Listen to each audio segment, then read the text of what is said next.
अस्सलाम वालेकुम आदाब। वन टीवी के उर्दू खबरनामे में आप सबों का इस्तकबाल है। मैं मोहम्मद शहबाज। आगे बढ़ने से पहले नज़र डालेंगे सुर्खियों पर। के.टी. रामाराव ने हुकूमत को चैलेंज किया, कांग्रेस कायदीन के गैर कानूनी तामीरात को भी मुनहदिम किया जाए।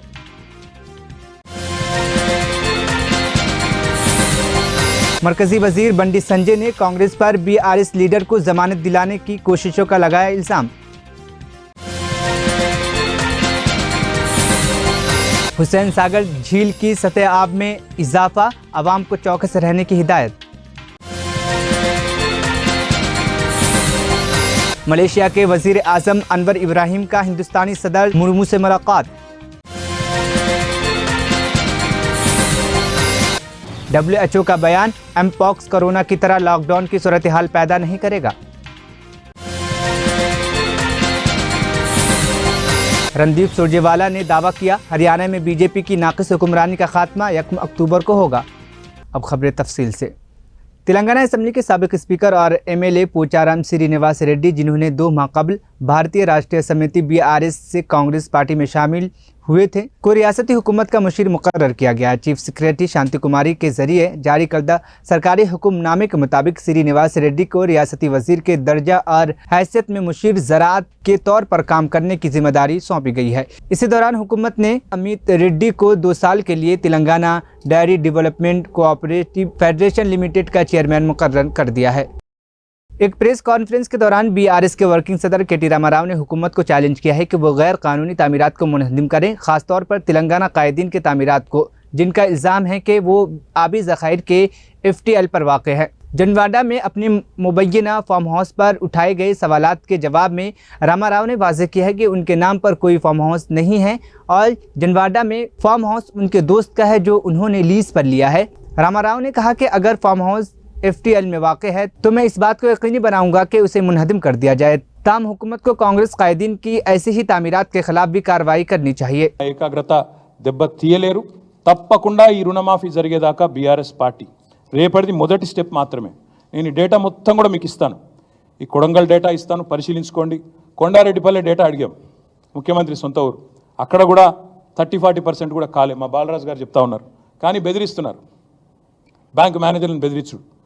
BRS వాళ్ళు అనౌన్స్ చేసినారు, కొండారెడ్డిపల్లి వస్తామన్నారు, కొడంగల్ వస్తామన్నారు, ఇస్తే మీ తాట తీస్తాం అని కలెక్టర్లు ఫోన్ చేసి బెదిరిస్తూ ఉన్నారు।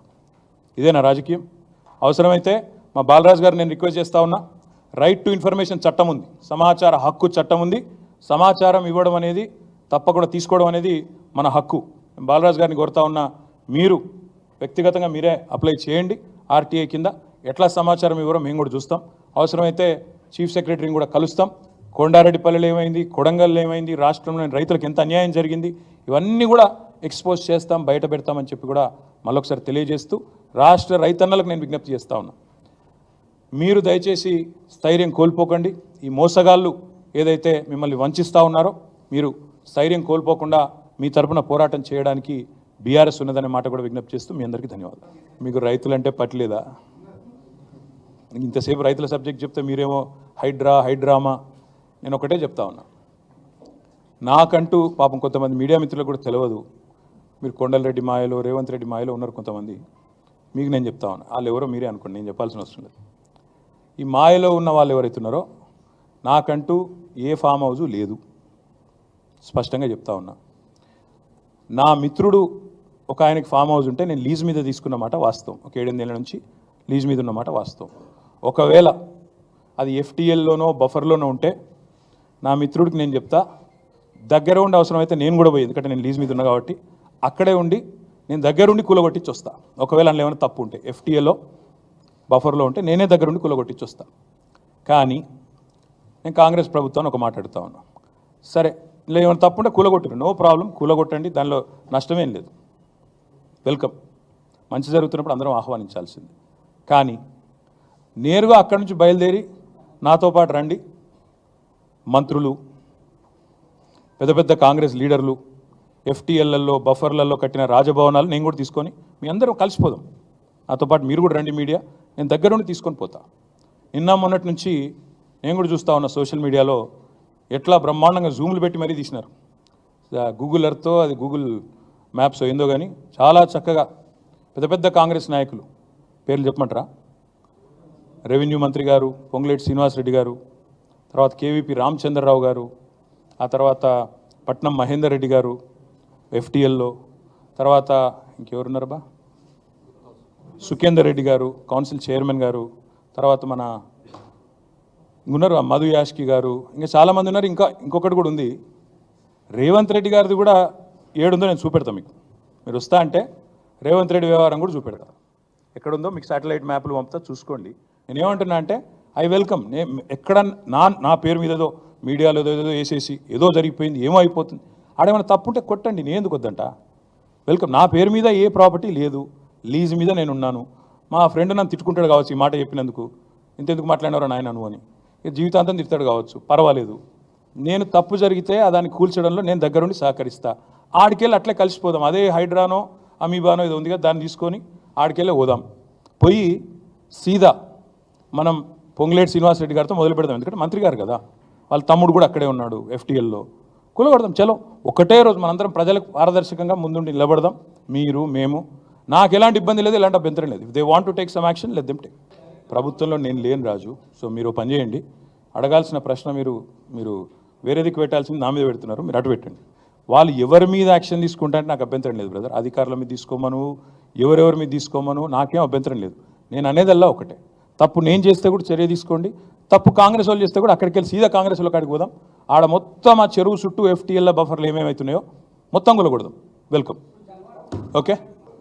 V6 వివేక్ గారిది కూడా చక్కటి గెస్ట్ హౌస్, ఫామ్ హౌస్ నీళ్ళల్లోనే ఉంది. నేను V6 వివేక్ గారిని కూడా కొడతా ఉన్నా, V6 సంస్థను కూడా కొడతా ఉన్నా. దయచేసి మీ V6 వాళ్ళు వెళ్ళి 2 కెమెరాలు చక్కగా పెట్టి V6 వివేక్ గారు ఎట్లా కట్టారో అందులో అది కూడా తీయండి. దయచేసి ఎందుకంటే కూలగొట్టేటట్టు మరి మీరు దగ్గరుండి పెద్ద మనిషి కదా, ఎమ్మెల్యే గారు కదా, తప్పకుండా చేయాలి. నేను అనేదల్లా ఒకటే, ఖచ్చితంగా. సరే రేవంత్ రెడ్డి నువ్వు కాదు కదా, నీకు ఎందుకు టెన్షన్. కానీ నేను అనేదల్లా ఓకే థ్యాంక్ యూ, అంత ఆవేశపడకు. ఇంక కూలగొట్టట్లేదు, వివేక్ గది ఎట్లా కాపాడుకుంటాడు. కానీ నేను అనేదల్లా ఏంటంటే, నా అఫిడవిట్ ఏదైతే ఉందో ఇట్స్ పబ్లిక్ డాక్యుమెంట్. అఫిడవిట్లో ఏముందో ఆల్రెడీ పెట్టాను, నాకు దాచుకునేదేమీ లేదు. అఫిడవిట్లు ఉన్నాయి, చూసుకోండి. మీరు V6లు ఇంకా ఉన్నాయి కదా, చూసుకోండి. కానీ ఇవాళ సబ్జెక్టు నేను చెప్పిందేమో రేవంత్ రెడ్డి మోసము, కొడంగల్లు, బొమ్మరాజ్పేట, దౌలతాబాదు, అదేవిధంగా కోస్గిలో జరిగిన మోసము, రుణమాఫీలో ఆయన చేస్తున్న దగ. మీకు అది ఇంట్రెస్ట్ ఉన్నట్టు లేదు. నేను అందుకే చెప్తున్నా, తప్పు ఎవరు చేసినా చర్య తీసుకోండి. Let us start with ministers, let us go. Okay, thank you. నేను చెప్పినా తర్వాత మీ ఇష్టం. రేపు నేను చేవెళ్ళలో తొందరపడకు కవర్ చేసుకో, తొందరపడకు. చేవెళ్ళలో రేపు నేను పార్టిసిపేట్ చేస్తూ ఉన్నా. అదేవిధంగా సబితా ఇంద్రారెడ్డి గారు, నేను, స్వామి గౌడ్ గారు, మేమందరం కూడా రేపు చేవెళ్ళలో పార్టిసిపేట్ చేస్తూ ఉన్నాం. మా నాయకులు, మా ఎమ్మెల్యేస్ కానీ, ఎమ్మెల్సీస్ కానీ, ఎంపీస్ కానీ, అదేవిధంగా మిగతా మిత్రులు కానీ అందరూ కూడా రాష్ట్ర వ్యాప్తంగా తమ నియోజకవర్గాల్లో కొన్ని చోట్ల.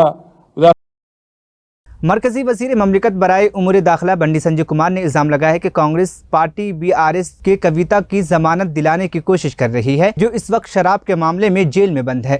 बंडी संजय कुमार ने दावा किया कि कांग्रेस के सीनियर लीडर अभिषेक सिंघवी अदालत में कविता की नुमाइंदगी कर रहे हैं और उनकी नामजदगी राज्यसभा के उम्मीदवार के तौर पर तेलंगाना से किया जा रहा है। बंडी संजय कुमार ने मजीद कहा कि BRS ने सिंघवी के खिलाफ कोई उम्मीदवार खड़ा न करने का फैसला किया है और दिल्ली में कांग्रेस कायदीन के साथ साबिक तेलंगाना के वजीर आला के चंद्रशेखर राव की मिली भगत पर सवाल उठाए। उन्होंने इस बात का भी जिक्र किया कि कांग्रेस के MLAs मुबैना तौर पर KCR के साथ मिले हुए हैं।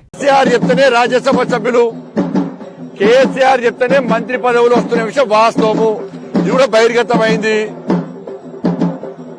కాబట్టి ఇప్పుడు బీఆర్ఎస్ కాంగ్రెస్ లో విలీనమవుతుందా, బీఆర్ఎస్ బీజేపీలో విలీనమవుతుందా? కాంగ్రెస్ పార్టీకి బీఆర్ఎస్ కలుపుకోవడం అవసరము, మాకైతే అవసరం లేదు. బీఆర్ఎస్ పార్టీ ఎమ్మెల్యేలు అందరు మార్గదర్శనమే ప్రభుత్వాన్ని ఏర్పాటు చేయలేము. మేము కావాల్సింది వాళ్లకు. కవితను బెయిల్ నుంచి బయటికి తీసుకొచ్చే ప్రయత్నం చేసింది వాళ్ళు, రాజ్యసభ అభ్యర్థులు ప్రకటించింది వాళ్ళు, ఇచ్చి పుచ్చుకునే దూరంతో వ్యవహరించేది వాళ్ళు. ప్లాన్ ప్రకారం బీజేపీని బదనాం చేసే ప్రయత్నం చేస్తున్నారు. ఇవాళ దీనికి కాంగ్రెస్ పార్టీ ఏం సమాధానం చెప్తుంది? నేను మళ్ళీ చెప్తున్నా, ఆయన వకీలు, ఆయన వకాలతో చేసుకోద్దాం. మరి ఏమన్నారు? ఇలా ఇలా ఏం నాకు మొన్న నేను ఆశ్చర్యపోయినా. ఈయన చాలా పెద్ద వకీలు, అనుభవం ఉన్న వకీలు. తెలంగాణ విభజన సమయంలో విభజన హామీలు నెరవేర్చలేదు కాబట్టి సుప్రీంకోర్టులో చాలా బ్రహ్మాండంగా వాదిస్తున్నట్టే. గీ వాదన నాకేం తెలిసే, నేను వాదన తెలంగాణ గురించి వాదిస్తాను, గీ వాదన నాకు తెలియదు. మీరు చేసే వాదనలు గిదా, మీరు చేసే వాదనలు గిది. కానీ మేమేమనుకున్నాం, విభజన హామీలు నెరవేర్చలేదు కాబట్టి సుప్రీంకోర్టులో వాదిస్తారనుకున్నాం. కానీ మీరు గిట్ట గీ అర్థం అని మాకే తెలియదు కదా. ఇలా కాంగ్రెస్ పార్టీ దీని సమాధానం చెప్పాలి. ఎవరు తొలగిస్తున్నారు, ఎవరిని బెయిల్ తీసుకొచ్చే ప్రయత్నం చేస్తున్నారు. అందుకే ఫోన్ ట్యాపింగ్ కేసు ఉష్కాకి అయిపోయింది, కాళేశ్వరం కేసు అవుట్ అయిపోయింది, డ్రగ్స్ కేసు అవుట్ అయిపోయింది. వాటి గురించి మాటలు ఇక ఏంటంటే ఢిల్లీలో ఏం జరగాలో జరిగింది, నెక్స్ట్ ఏం జరగబోతుంది కూడా అందరికి తెలిసిందే. కాబట్టి భారతీయ జనతా పార్టీని ఇన్ని సంవత్సరాలు కాంగ్రెస్ పార్టీ, బీఆర్ఎస్ పార్టీ కలిసి అడ్డుకునే ప్రయత్నం చేస్తున్నాయి.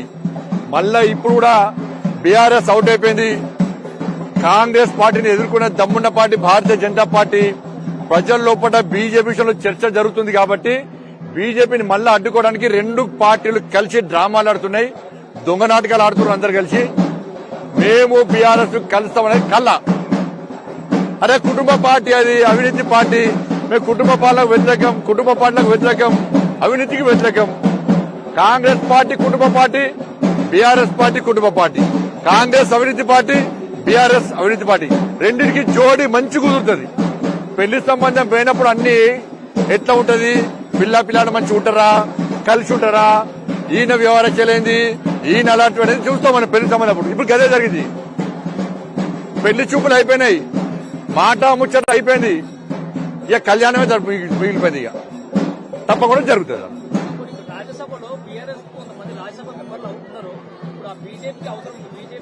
మాకేం అవసరం లేదన్నా. మేము నరేంద్ర మోడీ గారి ప్రభుత్వము ఈ దేశం గురించి గాని, ఈ దేశ ప్రజలు, పేద ప్రజల గురించి గాని, ఈ దేశాన్ని రక్షించడానికి మేము బిల్లు ప్రవేశపెడతాం. మంచి ఆలోచన ఉన్న వాళ్ళు కూడా సపోర్ట్ చేస్తారు. వీళ్ళని వాళ్ళని మాకున్న మా మెజార్టీ మాకున్నది. మాకు ఇన్ని రోజులు లేదా మాకు. ఇప్పుడు మరి బేల్ ఇంత ఇప్పటిదాకా రామాయణం అయితే వినే ఉన్నది చేస్తామే. బేల్ ఇప్పించేదే కాంగ్రెస్ పార్టీ, కోర్టు కాదు.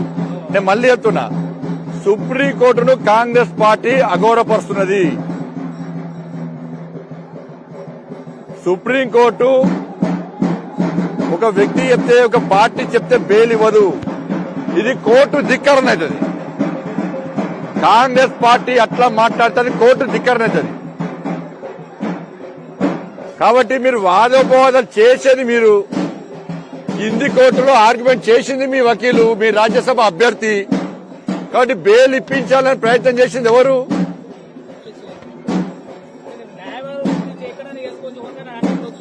అందుకే ముందే అంటారు, అది అంటారు. మరి అప్పుడు బీజేపీ లేడు కదా, బీజేపీ రాలే, ఎమ్మెల్యే రాలే, బీజేపీ రాలే. ఎవరు? ఇప్పుడు రాజ్యసభ అభ్యర్థి అనే. ఇప్పుడు చర్చ జరుగుతుంది దీని మీద. ఈయన చాలా సీనియర్ నాయకుడు కాబట్టి ఏమర్థమైంది మీకు?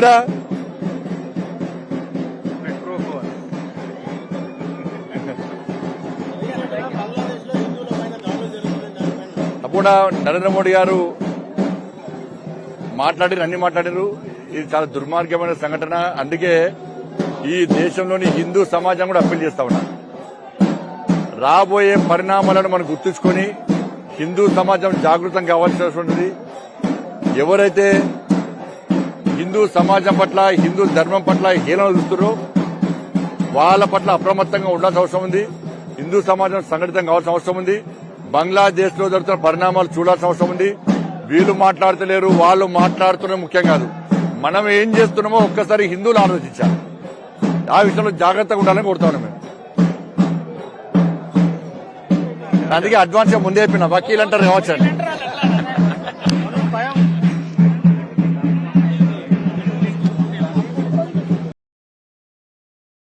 हैदराबाद और अतराफ के इलाकों में वक्फे से जारी बारिशों के नतीजे में हुसैन सागर झील में पानी की सतह आब बढ़ गई है। ओहदेदारों के मुताबिक हुसैन सागर झील की मुकम्मल आबी गुंजाइश 513.41 मीटर है, जबकि पानी की सतह 513.63 मीटर तक पहुंच गई है। इस इजाफे के बाद झील के चंद दरवाजे खोलकर इजाफी पानी का इखराज किया गया है। टैंक बंद और दीगर मुतल्लिका इलाकों के आवाम को चौकस रहने की हिदायत दी गई है ताकि मुमकिन सैलाब की सूरत हाल से निपटा जा सके।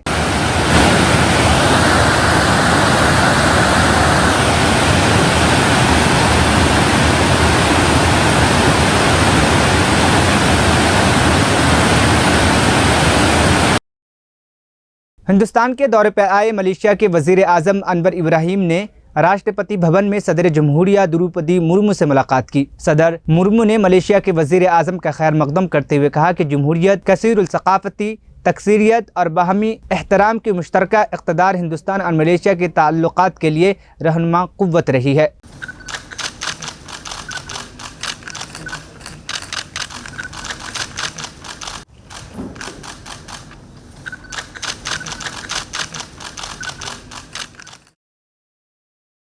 दुनिया भर में लोगों के दरमियान ये फिक्रमंदी देखी जा रही है कि अफ्रीकी ममालिक में तेजी से फैल रही एमपॉक्स बीमारी से कोरोना की तरह सूरत हाल पैदा हो सकती है और मुमकिन तौर पर लॉकडाउन का सामना करना पड़ सकता है। इस हवाले से आलमी इदारे सेहत WHO के माहिर डॉक्टर हंस क्लोजी ने वाज़ेह किया है कि एमपॉक्स नया कोविड नहीं है और इस बीमारी के फैलाव का रोकने के तरीके भी मालूम है। डॉक्टर हंस ने कहा कि एमपॉक्स की वजह से एक बार फिर लॉकडाउन की जरूरत नहीं है। उन्होंने इस बात को मुस्तरद कर दिया कि एमपॉक्स की मौजूदा सूरत हाल कोरोना की तरह हंगामी सूरत हाल पैदा करेगी।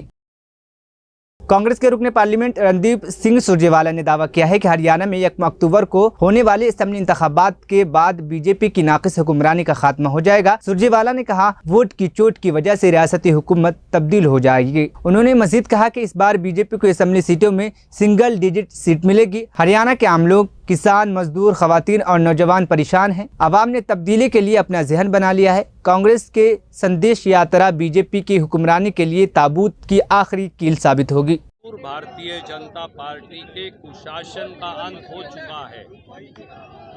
1 अक्टूबर को फाइनल ब्लो, जिसको अंग्रेजी में कहते हैं, आखिरी चोट हरियाणा के लोग वोट की चोट से मारेंगे और भाजपा जो है वो सिंगल डिजिट के आंकड़े के अंदर सिमट कर रह जाएगी।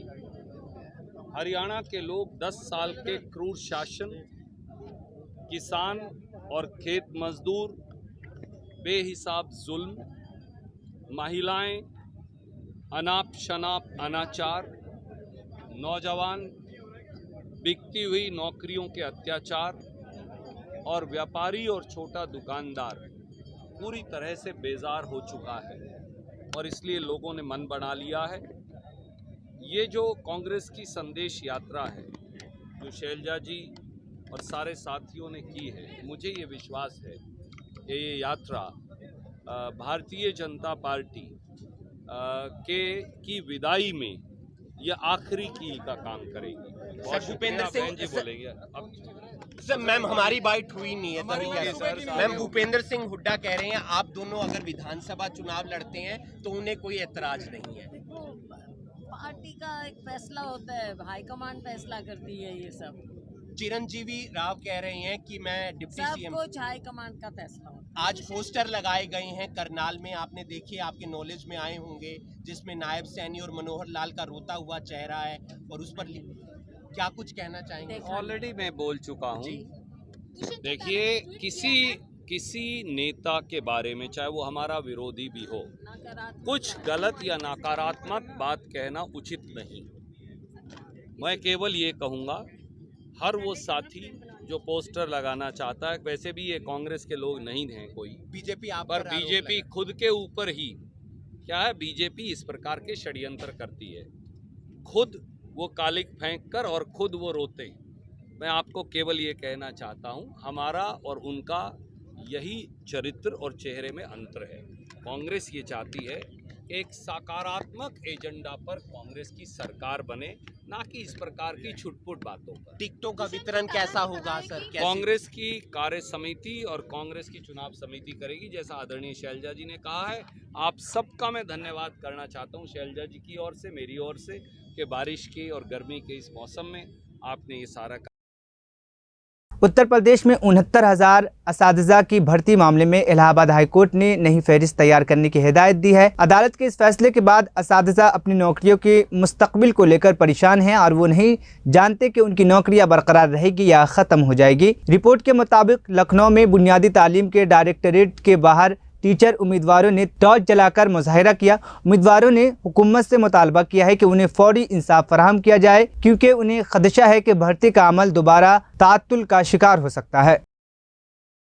एससी और एसटी रिजर्वेशन में करीमी लेटर के सुप्रीम कोर्ट के फैसले के खिलाफ आज मुतअद्दिद दलित तंजीमों की तरफ से भारत भर में भारत बंद का एहतमाम किया जा रहा है। बीएसपी और आरजेडी जैसी सियासी जमातें भी इस बंद की हिमायत में शामिल हो गई है। National Confederation of Dalit and कबायली तंजीमों ने इस एहतजाज के दौरान दर्ज फहरिस्त जातों, दर्ज फहरिस्त कबाइल और दीगर पसमानदा तबकात ओबीसी के इंसाफ और मसावत का मुतालबा किया है। हमारी ये मांग है जो समय समय पर ये संविधान में जो छेड़छाड़ हो रही है वो ना हो, और जो आरक्षण की जो अभी जो उन्होंने जो कोर्ट ने वो किया है, हम किसी का विरोध नहीं करते, न बहुजन समाज पार्टी किसी का विरोध करती है, मगर विरोध करने का कारण ये है कि हम दलितों को बांटने का काम जो बीजेपी कर रही है उसका हम विरोध करते हैं। ये बीजेपी का फैसला तो है नहीं, ये सुप्रीम कोर्ट का फैसला है, न्यायालय का फैसला है।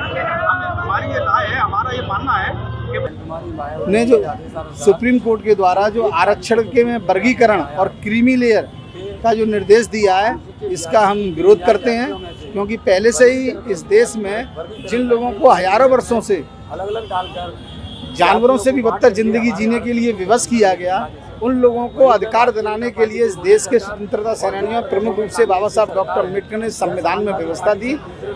उस व्यवस्था के तहत एससी, एसटी, ओबीसी वर्ग के लोगों को सरकारी नौकरियों में और इसके साथ साथ शिक्षण संस्थाओं में हमें आरक्षण की व्यवस्था की गई। उस आरक्षण की व्यवस्था को समाप्त करने के लिए ये केंद्र की सरकार ने अपने सरकार ఆగస్టు 1వ తారీఖున సుప్రీంకోర్టు మరి ఎస్సీ వర్గీకరణ చేస్తూ ఇచ్చిన తీర్పును వ్యతిరేకిస్తూ ఈరోజు మరి అనేక దళిత సంఘాలు భారత్ బంద్ పిలవడం జరిగింది. అందులో భాగంగా ఈరోజు మచిలీపట్నంలో మరి బంద్కి మద్దతు ఇవ్వాల్సిందిగా బంద ప్రజలను కోరుతా ఉన్నాం. మరి ఎందుకంటే వర్గీకరణ వద్దు, ఐక్యత వద్దు, విడిపోవడం వల్ల మరి దళితుల్లో ఐక్యత కోల్పోయి మరి ఒక విధంగా నష్టపోవడమే తప్ప ఎలాంటి లాభం లేదు. ఎందుకంటే క్రిమినల్ విధానం వల్ల భావి తరాలకు రిజర్వేషన్ లేకుండా ఎస్సీ రిజర్వేషన్ పూర్తిగా కోల్పోయే పరిస్థితి ఉంటుంది. కాబట్టి మరి ప్రమోషన్లో కానీ ఎంప్లాయీస్ పిల్లల రిజర్వేషన్ కానీ అలాగే క్రిమినల్ వల్ల వ్యాపారం చేసే పిల్లలకి పూర్తిగా రిజర్వేషన్ అనేది కోల్పోయే అవకాశం ఉంది. మరి ఏబీసీ వల్ల మరి కొంతవరకు మందికి లాభం జరిగి కొంతమంది నష్టం జరిగే ప్రయత్నం ఉంది. కాబట్టి వర్గీకరణ వద్దు, ఐక్యత వద్దు. మరి సుప్రీంకోర్టు ఎన్నే మరి ఆ నిర్ణయాన్ని మార్చుకొని కేంద్ర ప్రభుత్వం लोकसभा में हज़ब इख्तलाफ के लीडर राहुल गांधी तेज़ बारिश के दौरान रायबरेली का दौरा किया, जहां उन्होंने जुल्म का शिकार एक दलित खानदान से मुलाकात की।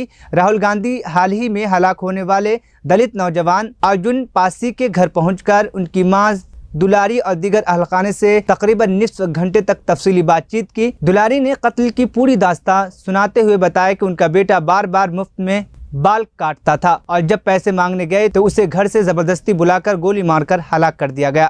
यहाँ पे पूरी भीड़ है, ये सारे के सारे लोग जो यहाँ हैं न्याय मांग रहे हैं। क्यों? क्योंकि एक दलित युवा को जान से मारा गया, धमकाया गया है, पूरे परिवार को धमकाया गया है, एक व्यक्ति को मारा गया है और यहाँ कोई कार्रवाई नहीं हो रही है। जो मास्टरमाइंड है जिसने करवाया है उसके खिलाफ कोई कार्रवाई नहीं हो रही है। एसपी यहाँ के मास्टरमाइंड पर कार्रवाई नहीं कर रहे हैं, छोटे छोटे लोगों को पकड़ रहे हैं, इसीलिए यहाँ पे लोग गुस्सा हैं। मैं चाहता हूँ कि उत्तर प्रदेश में हर वर्ग की इज्जत हो, हर वर्ग की रिस्पेक्ट हो और न्याय सबको मिले, इसलिए मैं यहाँ आया हूँ और हम इस मामले को नहीं छोड़ने वाले हैं। जब तक इस परिवार को न्याय नहीं मिलेगा तब तक हम पीछे नहीं हटने वाले। मैंने परिवार से फोन पीछे करो, फोन पीछे करो जी से बात की। उन्होंने कहा कि थोड़ा नीचे करो यार, बाल काटता है। 6-7 बार युवा आए उसके पास और उन्होंने उससे बाल कटवाए और पैसे नहीं दिए। आखिरी बार पैसे नहीं दिए तो लड़के ने कहा कि देखिए फोन पीछे कर, आज आप मोबाइल पैसे दे दीजिए। और उसके बाद उसकी हत्या, उसके भाई की हत्या की गई। तो क्लियर कट अन्याय हुआ है, परिवार के खिलाफ, समाज के खिलाफ अन्याय हुआ है और इसको रेक्टिफाई करना पड़ेगा। मतलब ये चॉइस नहीं है, इनको रेक्टिफाई करना पड़ेगा। बात समझ आई? न्याय मिलेगा इन्हें। फांसी दो, ये कानून के पर है, ये मेरा काम नहीं है। पीटिया थोड़ा नीचे कर लो। कानून लागू करवाना, दबाव डालना, वो मेरा काम है। मैं यहाँ पीछे नहीं हटूंगा। दलित परिवार है, इसीलिए ये हो रहा है। अब मैं जानता हूँ कि आप इस मामले को उठवाना नहीं चाहते हो, आप डिस्ट्रैक्ट कराना चाहते हो, ठीक है? क्योंकि आप दलितों की बात नहीं रखना चाहते, सही? आप दलितों की बात नहीं रखना चाहते हो और मैं यहाँ दलितों की रक्षा करने आया हूँ, उनकी बात उठाने आया हूँ, इसलिए मैं डिस्ट्रैक्शन अलाउ नहीं करूँ। आखिर में सुर्खियां एक बार फिर। केटी रामाराव ने हुकूमत को चैलेंज किया, कांग्रेस कायदीन के गैर कानूनी तामीरात को भी मुनहदिम किया जाए।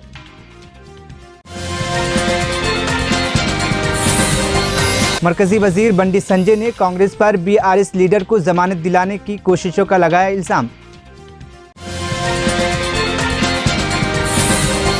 हुसैन सागर झील की सतह आब में इजाफा, आवाम को चौकस रहने की हिदायत। मलेशिया के वजीर आजम अनवर इब्राहिम का हिंदुस्तानी सदर मुर्मू से मुलाकात।